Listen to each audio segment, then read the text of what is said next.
Is Tampa Bay housing market cooling off? Real estate expert says it is. Guys, like I said in other videos, just Google housing news. You're going to see article after article basically outlining how everything is cooling off. Everything, the housing market is getting halted. As you know, rates have just gone up the second week in a row. The Fed's announced the rates are going to be going up in again this month in September. Things are looking pretty bad for the housing market. But hey, here's the deal: we have to go through it. We have to raise the rates. I know it's painful, and in some ways, the good thing is that by raising the rates, prices are going to come down, right? The problem is by raising the rates, it also slows down the economy, which has awful effects, for everyday people like you and me, right? Who, depend on our jobs to survive and whatnot. Well, raising the rates by slowing down the economy, you slow down basically consumption, and we could see a pinch in our jobs, in our sales and whatnot, right? So it's bad, but here's the problem: is that inflation is worse, right? Inflation could literally tear down this economy. It tears down economies all the time. We've seen it in other countries. This is a pivotal time in our history for the US economy. We've got to make sure we bring down inflation. Now, here's what I'm seeing, okay? I'm seeing that rates are going up. We got to see what that report says. That inflation report's coming out soon. Let's see what it says for the month of August. Cross your fingers that it's going down. Please cross your fingers, because we need it to go down. If it stays up, oh man, I don't even want to start thinking about what's going to happen. Basically, if it stays up, they're going to have to raise the rates even more, basically hitting the brakes even harder. Think of a train, right? And now I'm making this analogy as I go, so it might be a little off, but I'm just going to go with it regardless. You're a train. The train likes to go, a nice speed of 60 miles an hour, just, chugging along.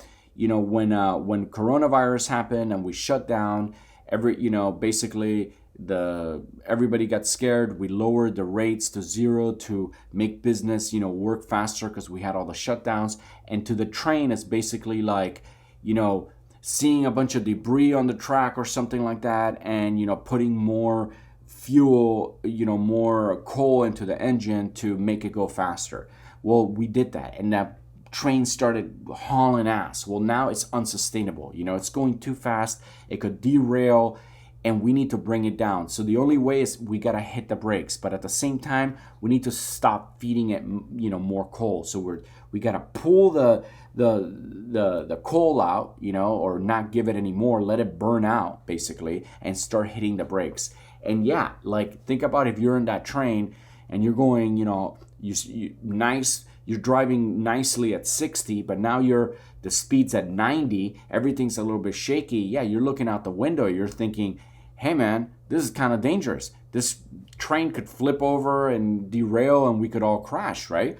And now they're starting to hit the brakes. Now you're feeling that momentum slow down. So that's basically what I'm talking about. You know what? You're probably not gonna, go get some food in the train, market, the train restaurant when you're going through this. You're probably gonna be in your seat, with the seatbelt on or something like that. So that's just kind of what I'm talking about in general, is that in the slowdown period that we're going through, that the economy is going through, we are going to feel the rumbles. We're going to feel it's not going to be pretty, because we're not humming along. We got to get to that perfect scenario of 2% inflation where the growth is, nice, right? Where we could sit back, take a breather, relax, enjoy life. That's what we need right now. Going too fast, too much money in the economy, too many dollars. The dollar is becoming less valuable. And I know a lot of people are like, whoa, look at the dollar compared to the euro. I get it. Okay, I get it. I'm not a dummy.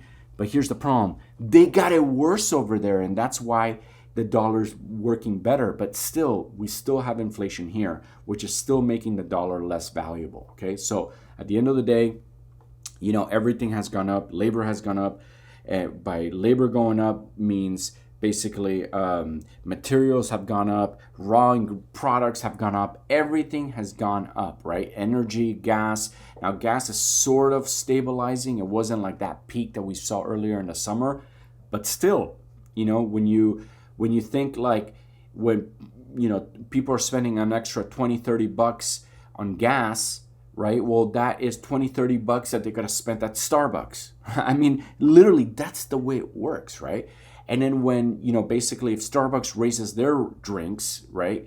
And, now their drinks are an extra 10-15 cents more, well, then that cost, again, you're spending more, to get less, right? You're giving them more money to get, basically the same amount of product you were when you were paying them less money. So it's all messed up.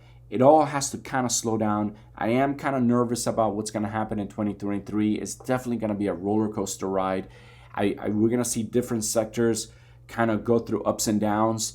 And, I do believe that possibly we could see a stock market crash come the beginning of January, February, which is going to be sort of scary, but we'll see how it all plays out. Right now, it's again, all just Google housing news, and you're going to see every single market is, going down. We got, look at this, cooling housing market in Idaho, Colorado, Utah, sellers drop prices in July. Everywhere, it's happening. Now, I don't even think this is a good time to buy. I would say if you're looking to buy, don't. Wait, like by January, the prices are going to be lower. Here's the problem, that like in general, we're still in a bubble. Even in January, even if the prices drop 10%, we're still in a bubble. I think they got to drop 20, 30, 40%, right?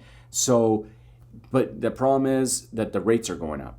So it's just, we're going to see a big decline very soon here on this chart. This is the Redfin weekly housing market data. I have a link to this down in the description. But when you go to the median sale price right here, this tab, you could definitely start seeing these, the prices are really coming down, and it's not looking good, but it is looking good for anyone looking to buy. Now, again, it's going to have to, for me to jump back in and buy possibly a second or third house, it's going to have to be below 2019. I am not going to pay extra right now. I have to wait because I am a budget buyer. I already have the house where I live that I really enjoy. I love it. So I'm really just looking to either maybe upgrade, but again, I'm buying in budget, but definitely expand my portfolio and buy a second property. But gotta get it cheap because that's the only way the math will pencil out. And that's what I'm looking to do. So I hope that you guys are looking to buy a house. I hope you guys are looking to buy your first house or your second or third. I think you're gonna have some amazing opportunities really, really soon.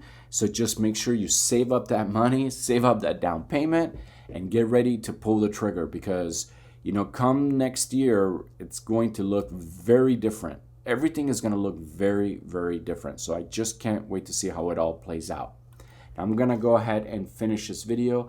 I just want to say thank you guys so much for everyone who's been watching my videos and supporting my channel. Thank you so, so much. If you're new to my channel and you like what I have to say, you like my videos, please don't forget to smash that subscribe button and go ahead and like and leave a comment. Again, thank you guys so much for watching. I love you guys, and I'll see you on the next video.